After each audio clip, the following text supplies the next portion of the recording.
Hello दोस्तों, केम छो? तमने बधाने खबर छे કે લાસ્ટ જો આપણો વિડિયો હતો એમાં મેં ગવર્મેન્ટ કોલેજના રિલેટેડ તમને પ્લેસમેન્ટની યાદી આપી હતી કે કેટલા સ્ટુડન્ટ્સનું પ્લેસમેન્ટ 2025માં 2024માં 2023માં થયું હતું. જો હજી પણ તમે વિડિયો નથી જોયો તો જોઈ લેજો જેથી તમને આઈડિયા આવે કે કઈ ગવર્મેન્ટ કોલેજ બેસ્ટ છે.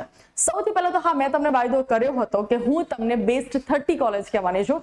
મારા માટે બેસ્ટ 30માં હું અહીંયા જે તમને મેન્શન કરું છું 10 થી 15 ગવર્મેન્ટ કોલેજ, એ મારા માટે હું બેસ્ટ એટલા માટે કન્સિડર કરી શકું કે એમાં તમારે બિલકુલ રૂપીસ ભરવાના હોતા નથી અને જે પૈસા બચે મતલબ પ્રાઇવેટમાં તમે જશો તો થોડા પૈસા ભરવાના થશે અને એમાંથી જે પૈસા બચે તમારા એ તમે કોઈ એક્સ્ટ્રા કોર્સ બહારથી કરી શકો છો અને પ્રેક્ટિકલ નોલેજ ગ્રેબ કરી શકો છો. સો આજનો જે વિડીયો છે એ સૌથી પહેલા તો હું વાત કરીશ કે કમ્પ્યુટરના રિલેટેડ આજકાલના આપણે જમાનાની વાત કરીએ, આજકાલના ફિલ્ડમાં સૌથી વધારે જે સ્ટુડન્ટ્સ જવા માંગતા હોય એ છે computer આઈટીની બ્રાન્ચમાં, right?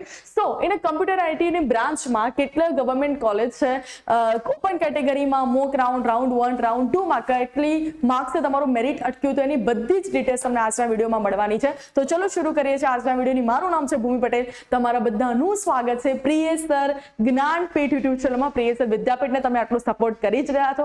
Thank you so much everyone. Priyesh જ્ઞાનપીઠને પણ સપોર્ટ કરતા રહો, એ પણ તમારા માટે આવી જ બેનિફિશિયલ ઇન્ફોર્મેશન લઈને આવવાનું છે અને આ વિડીયો છે તમારે બધાને શેર કરવાનો છે તાકી જો તમે કમ્પ્યુટર આઈટીની બ્રાન્ચમાં જવા માંગતા હોય તો તમને ખબર પડે કે પ્લેસમેન્ટ ત્યાં કેટલું થાય છે. તો સૌથી પહેલા જો આપણે વાત કરીએ તો ડીડીયુ નડિયાદ, સૌથી પહેલા તો તમને એ ખબર હોવું જોઈએ કે ડીડીયુ નડિયાદમાં 2 કોલેજ છે, એક ગવર્મેન્ટ કોલેજ પાર્ટ છે અને એક બીજો પાર્ટ એનો સેલ્ફ ફાઇનાન્સ પણ છે. એટલે જો હું એને ગવર્મેન્ટની સીટની વાત કરું છું, ઘણા બધા સ્ટુડન્ટ્સને નથી ખબર કે આ ગવર્મેન્ટમાં કેટલી સીટ્સ કેટલી બ્રાન્ચમાં છે. તો આજે હું કમ્પ્યુટરની વાત કરવાની છું. વિડીયો આખો જોજો, કોઈ પણ વસ્તુ સ્કીપ ના કરતા, કારણ કે મે બી શાયદ જેમ આપણે મૂવીમાં પણ કંઈ સ્કીપ કરીએ ને આપણને એવું થાય કે હવે શું થશે અથવા તો શું જતું રહ્યું એ ખબર ના પડે, એવી જ રીતે વિડીયોમાં પણ તમને ઘણી બધી વસ્તુ જો સ્કીપ કરશો તો તમને આઈડિયા નહીં આવે. તો સૌથી પહેલા આપણે વાત કરીએ કોલેજ નંબર 1 ડીડીયુ નડિયાદ. પહેલા જ કીધું અહીંયા કમ્પ્યુટર બ્રાન્ચની વાત કરવા, CE computer engineering full form પણ હું સાથે કહેવાની છું જેથી તમને આઈડિયા આવે કે સીઈ, આઈટી, ડીએસ, એઆઈએમએલ, સીએસસીડીએસ એનો મતલબ શું છે, રાઈટ? સો એની જે ગવર્મેન્ટની સીટ છે 56 છે. એની જે ગવર્મેન્ટમાં છે મેં તમને પહેલા જ કીધું કે આમાં જે છે એ 2 ટાઈપની છે, એક ગવર્મેન્ટ અને એક છે સેલ્ફ ફાઇનાન્સ. તો એની ગવર્મેન્ટમાં જે સીટ છે ટોટલ 56 છે, પણ અહીંયા જેમણે 2025 નો ડેટા આપ્યો છે એમને ગવર્મેન્ટ પ્લસ સેલ્ફ ફાઇનાન્સ બંનેનો સાથે આપ્યો છે. તો 114 લોકોનું પ્લેસમેન્ટ એમને કર્યું હતું 2024-23-22 માં ઓલમોસ્ટ 107 સ્ટુડન્ટ્સ નું, એટલે that's a good one. Open કેટેગરીના જે સ્ટુડન્ટ્સ છે અને એમના બોર્ડ પ્લસ ગુજસેટના આધારે જે આપણું મેરિટ જાહેર થાય છે તો એમના મોક રાઉન્ડ 1 અને રાઉન્ડ 2 તમે આ વસ્તુને રિલેટ એટલા માટે વધારે કરી શકશો. ધ રીઝન ઇઝ કે મોક રાઉન્ડનું રિઝલ્ટ તમારે આવી ગયું છે અને જો તમે કમ્પ્યુટર બ્રાન્ચમાં ગવર્મેન્ટમાં જવા માંગતા છો તો આ વિડીયો તમારા માટે એટલા માટે ઇમ્પોર્ટન્ટ છે કે તમને અહીંયા ઓપન કેટેગરીમાં છો તો તમને મોક રાઉન્ડના તમારા રિઝલ્ટ પ્રમાણે તમને આઈડિયા આવી જશે કે તમને કઈ ગવર્મેન્ટ કોલેજમાં તમારો નંબર લાગી શકે છે. સો અહીંયા હું જો મોક રાઉન્ડ, રાઉન્ડ 1, રાઉન્ડ 2 ખાસ કંઈ ફરક પડ્યો નથી. મતલબ હા, આપણે એવું કહીએ છીએ કે લાસ્ટ રાઉન્ડ તક આપણે જવાનું, લાસ્ટ રાઉન્ડમાં ઘણું બધું મેરિટ જે છે ડાઉનફોલમાં થાય છે, પણ અહીંયા હું જો ડીડીયુ નડિયાદની વાત કરું તો એટલું બધું ડિફરન્સ આવ્યો નથી. નેક્સ્ટ હું વાત કરું બીવીએમ જીઆઈએ ની, તો અહીંયા પણ કમ્પ્યુટર એન્જિનિયરિંગની વાત કરવાના છે. ટોટલ અહીંયા 75 સીટ્સ છે. ડેટા અહીંયા અવેલેબલ મૂક્યો નથી અને જો 2024-23-22 તો મતલબ જો હું વાત કરું 75 સીટ્સ ત્યાં છે અને 62 સ્ટુડન્ટ્સનું એઝ પર 2023 ના ડેટા પ્રમાણે જો તમને પ્લેસમેન્ટ આપતા હોય તો ધેટ્સ ધ વેરી ગુડ. તો મને એવું લાગે છે કે આ બહુ સારી છે. મોક રાઉન્ડના રિઝલ્ટ પ્રમાણે જો તમારો 1077મો રેન્ક હોય તો તમારો અહીંયા નંબર લાગવાના ચાન્સીસ છે. નેક્સ્ટ આપણે વાત કરીએ એલડીસી અહેમદાબાદ. એલડીસી અહેમદાબાદ એમાં 2 બ્રાન્ચની મેં વાત કરી છે, એક સીઈ કમ્પ્યુટર એન્જિનિયરિંગ અને બીજી વાત કરી છે એમાં આઈટી ઇન્ફોર્મેશન ટેકનોલોજી. બંનેની સીટની વાત કરું તો 150 સીટ છે, મતલબ સારી એવી સીટ છે, ગુડ સીટ છે અને 109 અને 101 2025 ના કરંટ ડેટા પ્રમાણે એટલા લોકોનું પ્લેસમેન્ટ થયું છે. એટલે જો તમે ગાંધીનગર અથવા તો અમદાવાદ સાઈડના કોઈ પણ એરિયામાં રહેતા હોય અને જો તમારો ઓપન કેટેગરીમાં 538 અથવા તો 1000 કમ્પ્યુટર અને આઈટીની વાત કરીએ અને આની આસપાસ જો તમારો રેન્ક આવતો હોય તો you guys must go LDC college, કારણ કે જો આટલું સારું પ્લેસમેન્ટ આપતું હોય 150 માંથી 100 લોકોનો તો એમાં આપણો નંબર ક્યાંક ને ક્યાંક તો લાગી જ જાય, રાઈટ? નેક્સ્ટ આપણે વાત કરીએ MSU Vadodara. Computer engineering 75 seats available છે. અહીંયા ડેટા મૂક્યો નથી અને 2024 પ્રમાણે એમણે 72 લોકોનું પ્લેસમેન્ટ કર્યું છે.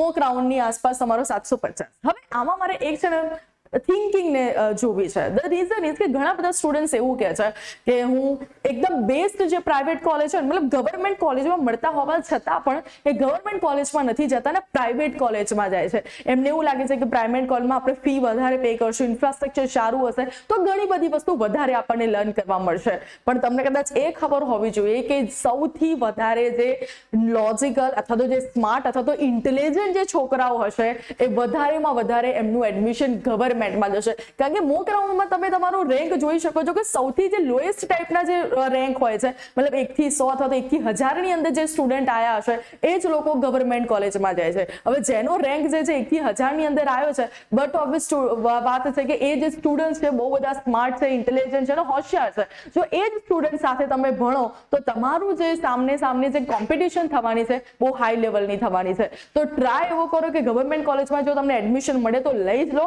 ઇન્ફ્રાસ્ટ્રક્ચર ગમે તે હોય, બહારથી પ્રેક્ટિકલ નોલેજ તમે ગ્રેબ કરી શકો છો.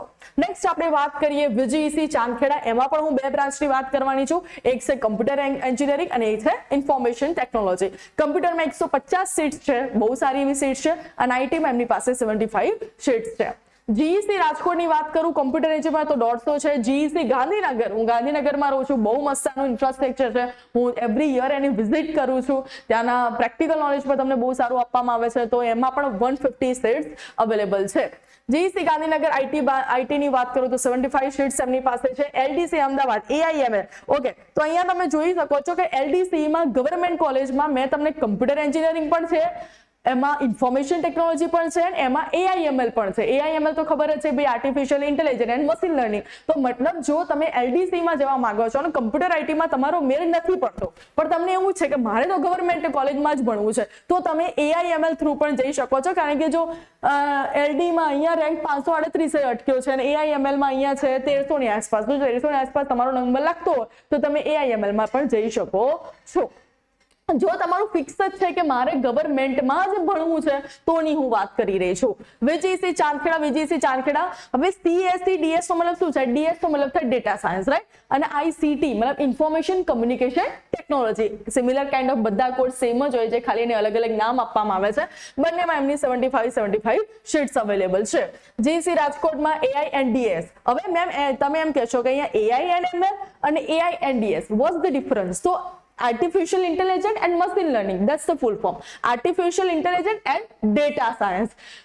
કહેવાય ને કે છેલ્લે તો વાત એક જ છે બટ એમને પોતાની સીટ્સ વધારવા માટે અને ડિફરન્ટ એવું કહેવા માંગે કે આ બ્રાન્ચ અલગ છે, આ બ્રાન્ચ અલગ છે, આ બ્રાન્ચ અલગ છે. બાકી તમે જો એટ ધી એન્ડ તમારા અગર ફ્રેન્ડ્સ જે અલગ અલગ બ્રાન્ચમાં છે એમાં જો તમે તમારો કોર્સ જોશો ને તો બંનેનો કોર્સ સેમ જ આવશે, અલગ કંઈ નહીં આવવાનું. GEC Bhavnagar, GEC Bhavnagar. જો હું ભાવનગરની વાત કરું તો તમને કમ્પ્યુટર એન્જિનિયરિંગ મળી જશે, ઇન્ફોર્મેશન ટેકનોલોજી મળી જશે, ઇન્ફોર્મેશન કમ્યુનિકેશન ટેકનોલોજી. બધાની એમને 75 સીટ્સ અહીંયા મૂકેલી છે.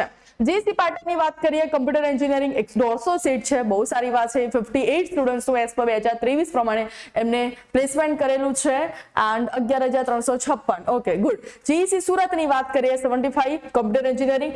મોડાસાની વાત કરીએ કમ્પ્યુટર 150 સીટ્સ છે, બહુ સારી સીટ્સ છે. GEC મોડાસા આઈટીમાં પણ 150 છે. શાંતિલાલ શાહ આઈટીમાં પણ 150 સીટ છે. એટલે જે 150 સીટ છે ને અને જો તમારો ત્યાં મોક રાઉન્ડમાં તમે તમારો રેન્ક જોઈ લેજો, જો સેટ થતું હોય તો મને એવું લાગે છે કે 150 વાળી સીટમાં તમે ભરી જ રહેજો કારણ કે 150 સીટમાં તમારો નંબર તો લાગી જ જશે. એલી મોરબીની વાત કરીએ તો 38 આઈટીમાં. GEC Bharuch computer engineering 75, GEC Dahod computer engineering 75, GEC Palanpur computer engineering 75. હું એક જ સેકન્ડ માટે સાઈડમાં જઉં છું, સ્ક્રીનશોટ લઈ લેજો. આજે તમારે રિસર્ચ એ કરવાનું છે કે રાઉન્ડ 1 માં જ્યારે તમે ચોઇસ ફિલિંગ કરવાના છો અને જો તમે કમ્પ્યુટર બ્રાન્ચમાં જવા માંગો છો, IT બ્રાન્ચમાં જવા માંગો છો, AIML માં જવા માંગો છો યા ફિર તમે ડેટા સાયન્સમાં જવા માંગો છો તો તમારા માટે આ વિડીયો એટલા માટે IMP છે કે તમને ખબર પડે કે કેટલી ગવર્મેન્ટ કોલેજ અવેલેબલ છે. મતલબ ઘણી બધી, મોસ્ટલી કે આપણે 5 કે 10 જ કોલેજ ખબર હોય. અહીંયા મેં તમને ટોટલ 26 ગવર્મેન્ટ કોલેજની યાદી આપી છે. 26 ગવર્મેન્ટ કોલેજમાં કોલેજમાં કઈ કોલેજને કેટલી સીટ્સ છે એ પણ તમને જોવા મળશે. પ્લસ એની સાથે સાથે જો તમે ઓપન કેટેગરીથી બિલોંગ કરો છો તો તમારો રેન્ક કેટલો હોવો જોઈએ કઈ કોલેજમાં જવા માટે, એની બધી જ ઇન્ફોર્મેશન તમને આજના વિડીયોમાં મળી રહેવાની છે. દોસ્તો આજ ખાલી કમ્પ્યુટર બ્રાન્ચમાં નહીં, આવા જ વિડીયો હું તમને ઈસી, ઇલેક્ટ્રિકલ, કેમિકલ, મિકેનિકલ અને સિવિલ માટે પણ બનાવવાની છું. તો સપોર્ટ કરતા રહેજો, વિડીયો બધા સ્ટુડન્ટ્સને શેર કરતા રહેજો, તાકી એ પણ જો એડમિશન લેવા માંગતા હોય તો એમનાથી કોઈ પણ ભૂલ ના થઈ જાય. અને આ તમારા હજી પણ કોઈ ક્વેશ્ચન રહી જાય છે તો કમેન્ટ કરજો, જરૂરથી હું વિડીયો બનાવીશ અને તમારા સુધી એને જવાબ પહોંચાડીશ. તો આવી જ નવી અપડેટ માટે વારે ઘડી આપણે મળતા રહીશું. Till then bye bye, take care.